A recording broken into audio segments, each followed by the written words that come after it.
ये हैं बीएसपी के पूर्व एमएलसी हाजी मोहम्मद इकबाल। यूपी में सहारनपुर के रहने वाले हैं। शक्ल से किसी मस्जिद के मौलवी लगते हैं। 8वीं पास हैं, लेकिन कमाई के मामले में अंबानी अडानी को भी टक्कर देते हैं। प्रवर्तन निदेशालय ने हाजी साहब के 1097 करोड़ रुपए की संपत्ति अटैच कर ली है। वर्ष 2005 में यह आदमी सहारनपुर शहर में परचून की दुकान चलाता था। नेतागिरी का शौक था, इसलिए बहन जी की पार्टी में भर्ती हो गया। वर्ष 2007 में मायावती मुख्यमंत्री बन गई और इसके बाद हाजी मोहम्मद के किस्मत का पहिया घूमने लगा। देखते ही देखते इस 2 कौड़ी के आदमी ने करोड़ों की जायदाद खड़ी कर ली। सहारनपुर से उत्तराखंड तक रेत और पत्थर के अवैध खनन, जंगलों से पेड़ कटाई जैसे धंधों पर हाजी इकबाल का नियंत्रण हो गया। वर्ष 2010 में मायावती ने सरकारी चीनी मिलों की नीलामी की थी। हाजी इकबाल ने मिलों की जमीन औने पौने दामों पर खरीद ली। सहारनपुर में उसने 700 एकड़ में ग्लोबल यूनिवर्सिटी बनाई है। अखिलेश सरकार में भी धंधा फलता फूलता रहा, लेकिन तभी यूपी में भाजपा सरकार आ गई और काली कमाई वाला ये कठमुल्ला मुख्यमंत्री योगी आदित्यनाथ की नजरों में चढ़ गया। हाजी इकबाल की कहानी वोट बैंक की राजनीति की उस सच्चाई को बताती है जिस पर कम लोगों का ध्यान जाता है।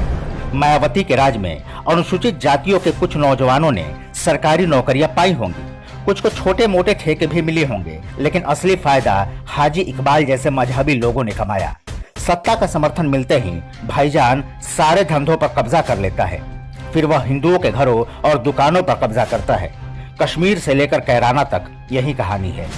किसान आंदोलन के नाम पर टिकैत नाम की कठपुतली इन दिनों खूब तमाशा कर रही है। उसके पीछे भी भाईजानों का पूरा सपोर्ट है। टिकैत को इस मामले में पैसे मिल गए होंगे, लेकिन उसका समर्थन कर रहे जाट नौजवानों को क्या मिला?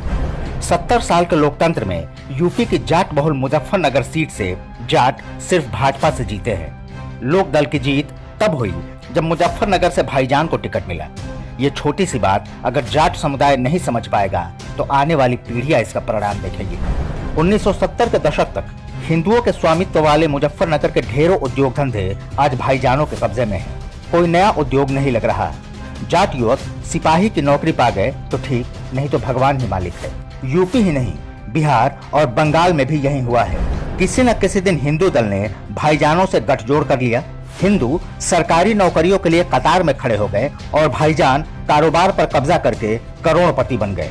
जो हिंदू पलायन कर सकते थे वे दिल्ली या मुंबई चले गए। जो रह गए उनकी बेटियों को भाईजान घरों से उठाता है या सड़क से बुर्का डाल के ले चला जाता है। हाजी इकबाल की कहानी हिंदुओं के लिए सबक है। अब भी नहीं समझे तो पछताने के लिए कुछ भी नहीं बचेगा।